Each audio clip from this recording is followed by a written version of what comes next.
बिस्मिल्लाहिर्रहमानिर्रहीम। आज हम दमा के बारे में देखेंगे कि दमे के असल असबाब क्या होते हैं, इसका इलाज इतना मुश्किल क्यों बना दिया गया है और इलाज की सूरत कैसे मुमकिन हो सकती है और दौरान इलाज कौन कौन सी ग़िज़ा इस्तेमाल करनी है और किन ग़िज़ाओं से परहेज़ करना और कौन सा कहवा इस्तेमाल करना, आज हम साइंटिफिकली देखेंगे। देखें मेडिकल लाइन में तो इसके असल सबब को वो डिस्कवर ही नहीं कर सके। मैं एज़ अ हकीम उन पे क्रिटिसाइज़ नहीं कर रहा, आप ये गूगल भी कर सकते हैं, तो वो उसके असल वजूहात को वो दरियाफ़्त नहीं कर सके। तो जब एक चीज़ की आपको वजह ही मालूम ना हो तो आप इलाज कैसे कर सकते हैं, ये मुमकिन नहीं है। तो ये तो फिर तुक्के और अंदाज़े के मुताबिक है। जो काज कह दिया जाता है कि जी डस्ट एलर्जी की वजह से है, इसी तरह आलूदगी की वजह से, ऐसा हरगिज़ नहीं है। अल्हम्दुलिल्लाह नज़रिया मुफ़रद अज़ा के अंदर दमे को डिटेल के साथ जो है उसका ज़िक्र कर दिया गया है कि ये 3 तरह का होता है।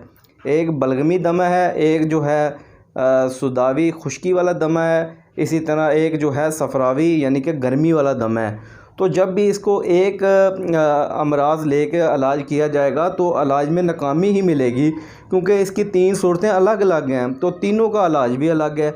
जब तक उसके असल सबब को नहीं दूर किया जाएगा, इलाज की सूरत कैसे मुमकिन हो सकती है।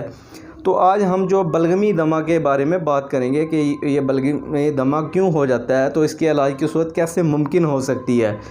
देखें, नाम से ही ज़ाहिर है बलगमी, तो हमारा जो बॉडी के अंदर बलगम, मैंने पहले भी आपसे ये डिस्कस किया है कि जो खून है वो मिल के बना है बलगम, सुदा और सफ़रा से।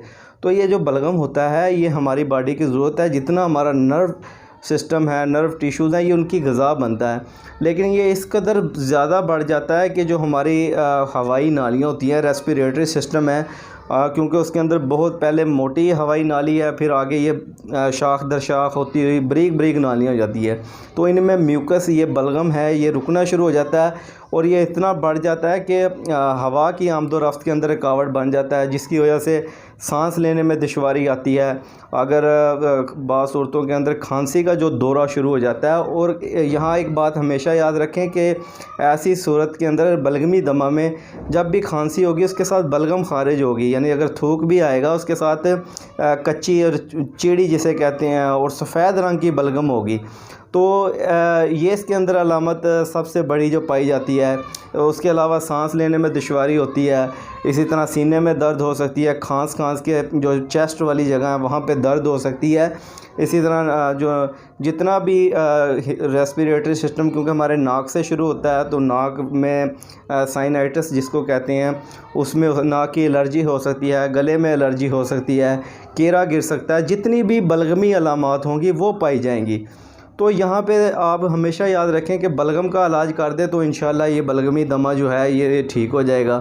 तो देखें, जो बलगम है तिब के अंदर उसका मिजाज तर सर्द होता है। तो ये ऐसे लोगों को होता है जो तर सर्द ग़िज़ा ज़्यादा इस्तेमाल करते हैं, जैसे चावलों का रेगुलर इस्तेमाल करते हैं, इसी तरह दूध और दूध की बनी चीज़ें जैसे खीर, कस्टर्ड वगैरह, बेकरी डेयरी का सामान भी दूध से तैयार होता है, या ऐसी खाने पीने में चीज़ें, सादा फार्मूला जिसके अंदर लेस पाई जाए, जैसे केले में लेस पाई जाती है, दाल माश में, भिंडी, अरबी, पेठा, जिस चीज़ के अंदर लेस पाई जाएगी और वो ठंडी होगी, ऐसी वो सारी बलगम जो है पैदा करने का बायस होंगी।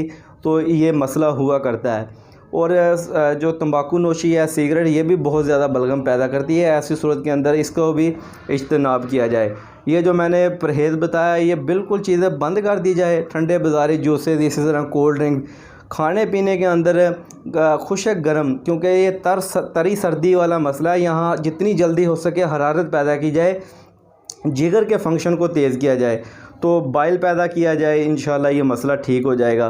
क्योंकि बाइल जो होता है वो जिगर से पैदा होता है, गर्म खुशक होता है। ऐसी सूरत के अंदर गर्म और खुशक ग़िज़ा इस्तेमाल की जाए खाने पीने में, मटर, लोबिया, इसी तरह जो है बैंगन, करेले, मेथी, चूंगा, साग। अगर गोश्त पसंद करते हैं, देसी मुर्गे और बकरे का गोश्त इस्तेमाल करें, ड्राई फ्रूट्स का इस्तेमाल हो सकता है और परिंदों का गोश्त इस्तेमाल हो सकता है। एक कहवा मैं आपको बता देता हूँ, आपने अजवाइन लेनी है चम्मच का चौथाई सा, जंगली पुदीना आधी चम्मच ले लें और दारचीनी का 3 इंच का टुकड़ा, हर 3 घंटे के बाद जो है दिन में 4 दफ़ा ये इस्तेमाल करवाएं और इसका प्रॉपर किसी करीबी मालिश से जो है आप इलाज भी करवाएं। और ये कहवा जो है दौरान इलाज बड़ा हेल्पफुल साबित होगा। और जो मैंने ग़िज़ा बताई है सिर्फ ये वाली ग़िज़ा इस्तेमाल करें, इंशाल्लाह जो बलगम है वो जो होगी वो तहलील होकर पिघल के बज़रिया पखाना ख़ारिज हो जाएगी।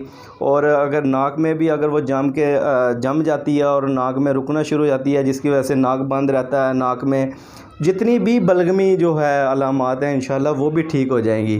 तो अपने किसी करीबी मुआलिज से आप इलाज करवाएं, लेकिन खाने पीने के अंदर असूल इलाज को कभी ना भूलें। अगर आपने अभी तक मेरा चैनल सब्सक्राइब नहीं किया, काइंडली चैनल को सब्सक्राइब करें, साथ दी गई घंटी पे क्लिक कर दें ताकि मेरी हर नई आने वाली वीडियो आपको नोटिफिकेशन भी मिलती रहे।